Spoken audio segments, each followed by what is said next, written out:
Today on X-Play. I saw you tangled up with that man out there. Sims clean the rain gutters. Dance conquers the universe. And rappers wrestle. Consider having a stroke. He won't be pleased with himself after that. It's game time. Go on! Prepare to be reviewed. Adam Sessler. Morgan Webb. Prepare to be reviewed. Prepare to be reviewed.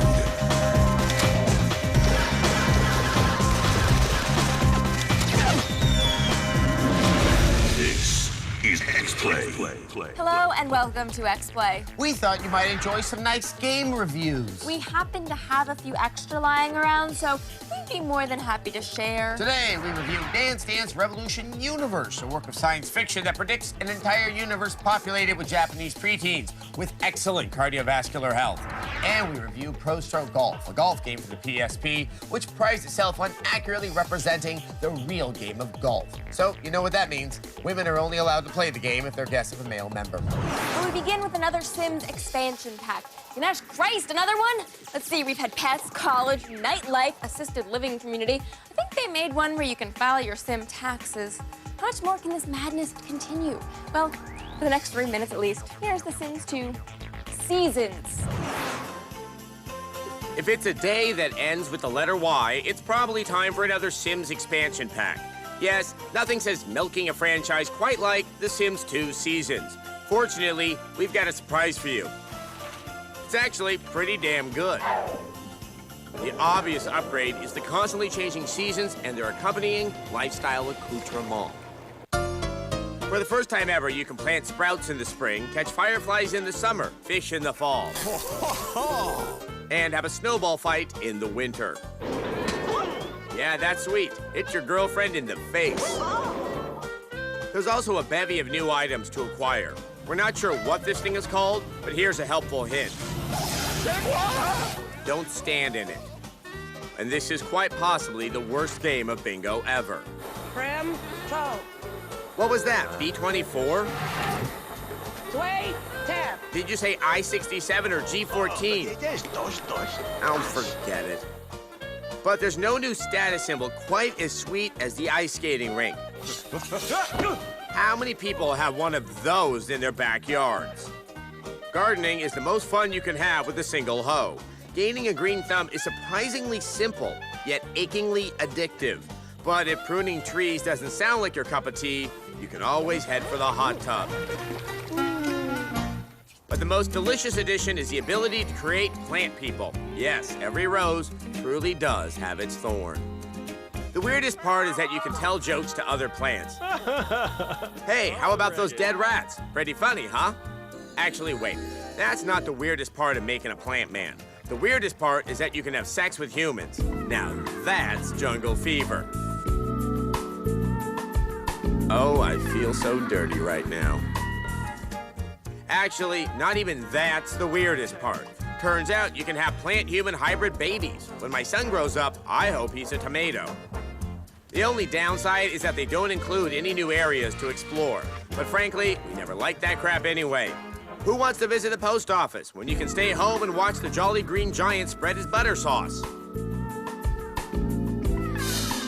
We also like the fact that Seasons makes the Sims experience all the more relaxing. There's nothing like some virtual fishing and gardening to calm the nerves. That's good, since I tend to get stressed out.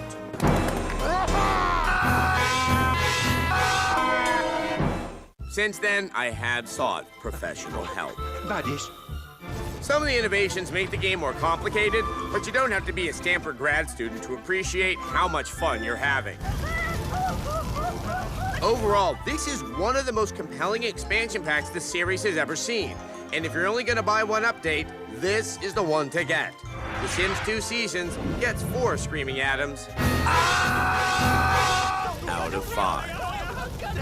I like the way the seasons push you to be more introspective and home-oriented during the winter and more outgoing in the summer. It's almost like they have seasonal affective disorder. A Sims 2 antidepressant expansion. What an exciting idea. Yeah, is it really a simulation of life without the power to deaden your feelings with doctor-approved pharmacology? You know, my doctor recently diagnosed me with a severe and contagious disease. Gulf War syndrome? No, boogie fever. Non-Hodgkin's boogie fever, actually. They're using a combination of antibiotics and holistic approaches to try to keep it in check, but Doc says I just need to let it run its course. I mean, until then, I am a slave to the music, which is a clear violation of the 13th Amendment, but I don't judge, I just dance. Here's Dance Dance Revolution Universe for the 360.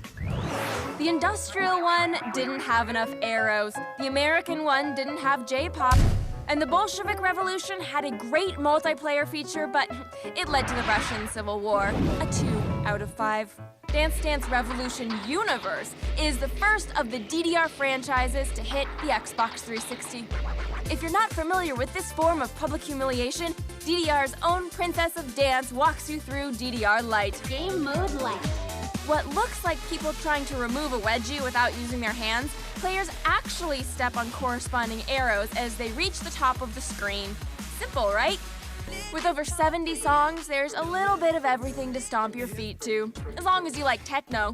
Kylie Minogue, Jamiroquai. Wow, all we need now is 311 and you'd get DDR washed-up has-beens from the Millennium Edition. If that doesn't set your dancing emo socks ablaze, Xbox Live lets you download more songs like Audio Philosophy or AM3P by KTZ. While the full videos to some of these songs are nice, they add nothing to the experience. I mean, really, Cascada, a high school-themed video, the last time you were in high school, Jamiroquai was popular, and that was like never ago. When you're concentrating on the flashing arrows, you rarely have time to notice the little things like that fat kid with a fanny pack. Can we back that up? Oh, I'm sure he's a nice guy, but really, a fanny pack on a fat kid? Maybe if you had to pick between a medieval leg of mutton, a pig mask, and a fanny pack, the fanny pack might be the best choice, but even then, the mutton leg takes a close second. I love mutton. Yes, you can be the overpaid music director you've never dreamed about in edit mode. Edit mode. Choose music, backgrounds, transitions, lighting. Make it as seizure-inducing as you want, or just stare into those big brown eyes as bits of her soul die with every step. Castlevania DDR? This might be the epitome of geek. No, wait. That honor goes to jukebox mode, which lets you listen to, not dance to, your favorite DDR songs. You know, while you play Munchkin or admire each other's virginity. Why not take party mode a spin instead with its variety of different challenges like battle mode and bomb mode? Unfortunately, there's no difference between playing against the AI and playing against someone on Xbox Live. Quest mode is a rather muddled attempt to mix story and dance. Most tasks require multiple tries to accomplish, but really, Quest mode isn't about dancing as much as life lessons. There are no limits for you. First, when old men give you money, run like hell. Second, don't get cheap fishnets. And finally, just hold back those tears. They stain pleather cop uniforms so easily. Dance Dance Revolution Universe provides hours of embarrassment with little else. And that's why we give it 3 fanny packs. You're gonna finish with style. Out of 5. Dancing is only one of a number of activities involving physical movement. Scientists call it exercise. And you're probably thinking, hey, exercise, that's just for rich fancy folk like Madonna and Sandy Duncan. But no, you too can jog, master stairs, or even learn to cardio striptease. And there's no need to worry about missing your favorite television show while you're sweating away the pounds. Ugly Betty has a podcast? Okay, your favorite basic cable video game review show starring state school grads. Go Bruins and or Bears. Go Bears. So sidle on over to G4TV.com and get yourself some X-Play today. Can I learn to sidle there as well? No, you have to know that before. Up next, our Tonelico on X-Play. They've sung a lot for us again. They must be really tired. You're in G4's video game mashup. Now, X-Play. Brought to you by Doritos. 2 new flavors, 1 survives. You decide. Doritos presents 2 new flavors. 1 sticks around, 1's going down. Fight! Smoking cheddar barbecues bringing serious crunch. Oh yeah! But White Nacho's getting his cheese on. Oh, below the logo. Someone's about to get barbecued. They're fighting for their lives. 2 new flavors. 1 survives. You decide.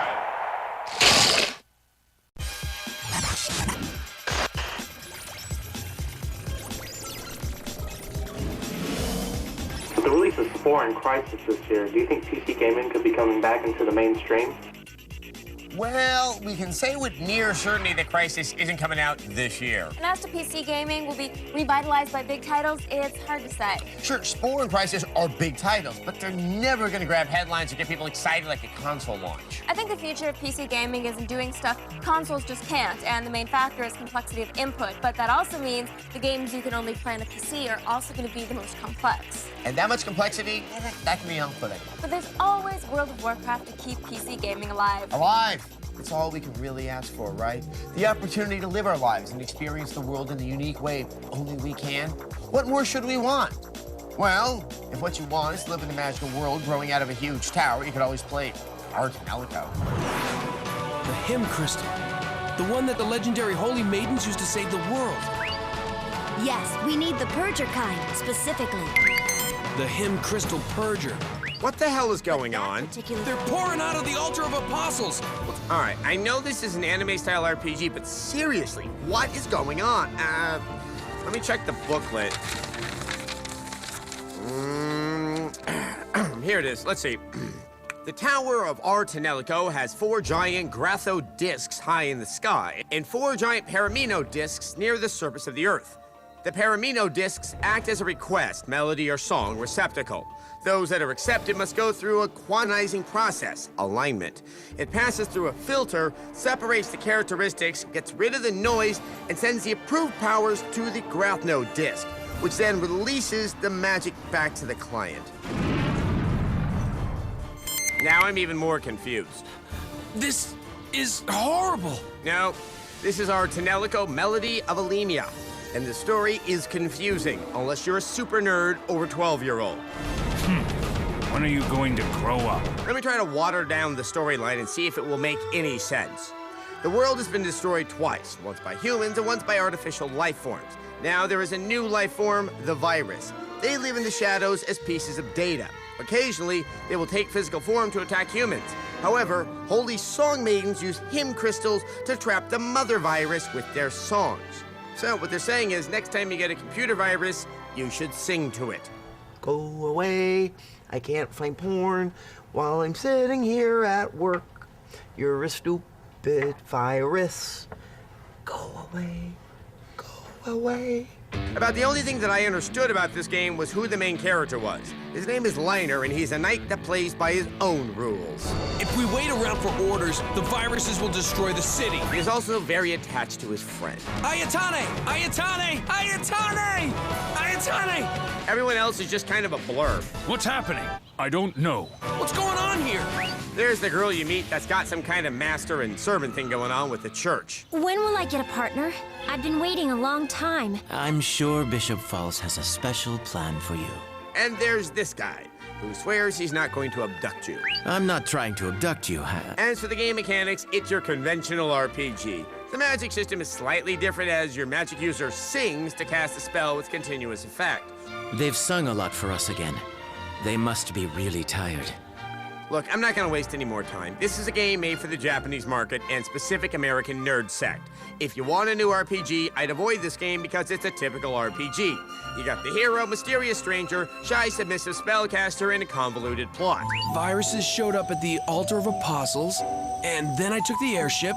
The random encounters are much too repetitive and not worth the effort to advance the story. Sounds like you got your work cut out for you. However, if you need anime like a junkie needs smack, then by all means, jump in. Idiot. Our Tonelico Melody of Elemia gets a 2. But out of 5. All right. There's something bizarrely appealing about a game where your group's ability to harmonize impacts so heavily on your success. Well, because Japanese RPGs could use that musical theater touch to get just a tiny bit gayer. Ooh, Japanese RPG flower drum song. Now that's something I want to see. In a moment, golf. Pro Stroke Golf on X-Play. Usually happy with a score like this.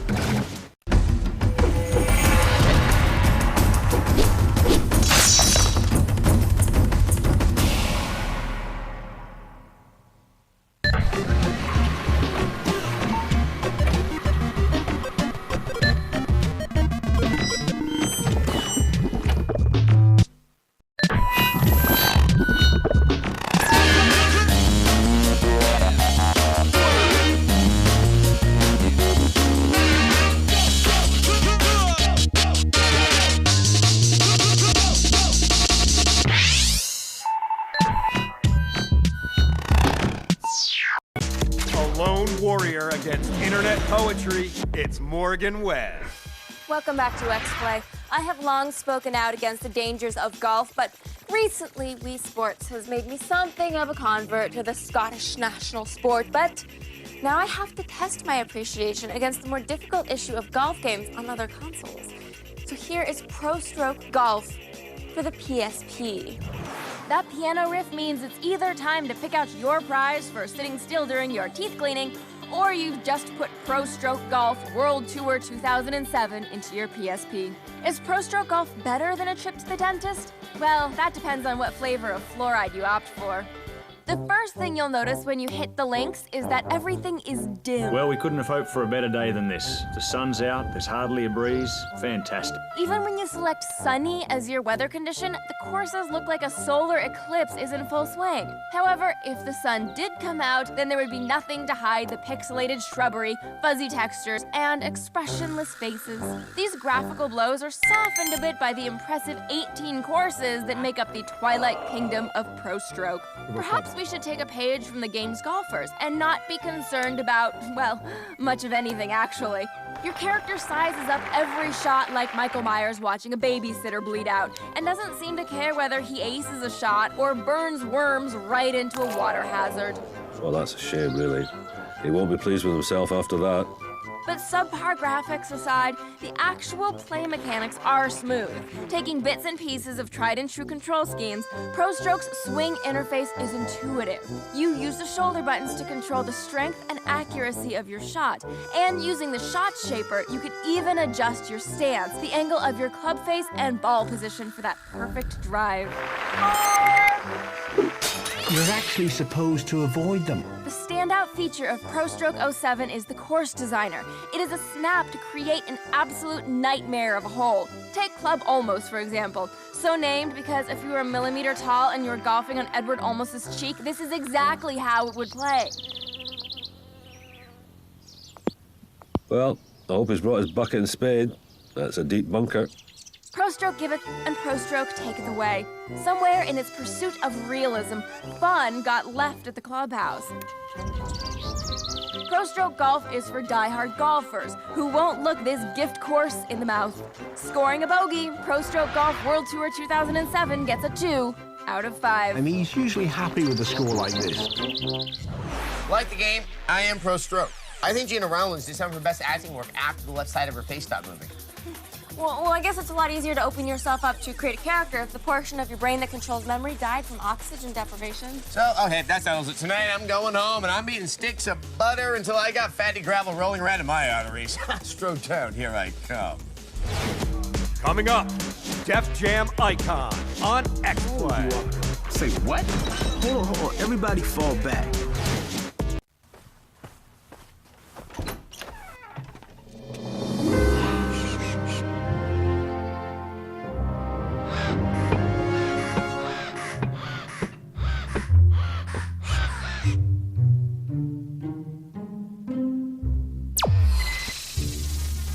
G4 is like having a butt-beaming robot whose job is to tune you into game reviews and other fun stuff to watch.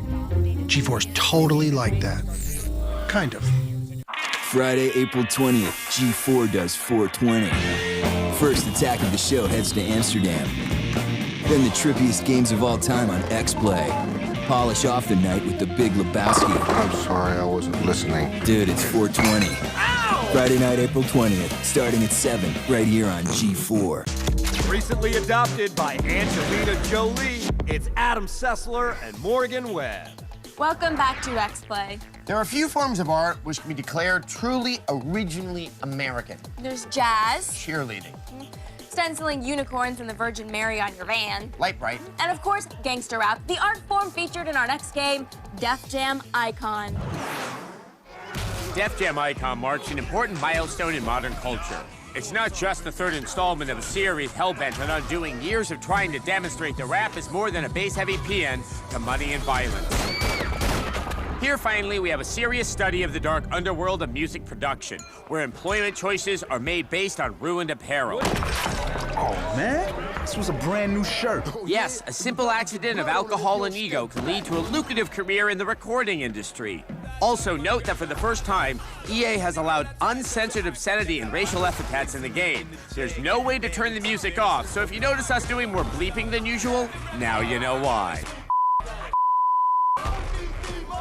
To navigate this warren of style and street condo, you'll need to create a character using EA's extremely detailed and flexible FACE technology. Behold, Bizarro Sessler. He's from an alternate dimension in which I can hold my own in a fight against, well, anyone. Look, I do what needs to be done, you know? I know how to make it happen. I got all kind of skills. I know my way around a studio. Wow, Bizarro Me is pretty self-aggrandizing for a guy with a black eye and a faux hawk. Your pugilistic prowess gets you hired by an up-and-coming music producer who needs someone to kick ass and take names. Really, that's what you do in this game. You have fights and then sign up recording artists. Numerous big names in the hip-hop world are available for the recruiting, from Ludacris to Mike Jones.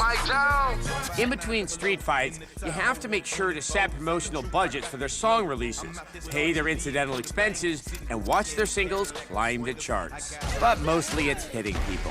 I know I'm pretty, but damn! Def Jam Icon has that distinctive next-gen on the streets look also seen in NBA home court, but even more so. The color shading can change depending on who's winning a match, what song is playing, and where you're fighting. Sometimes you even get to fight in black and white.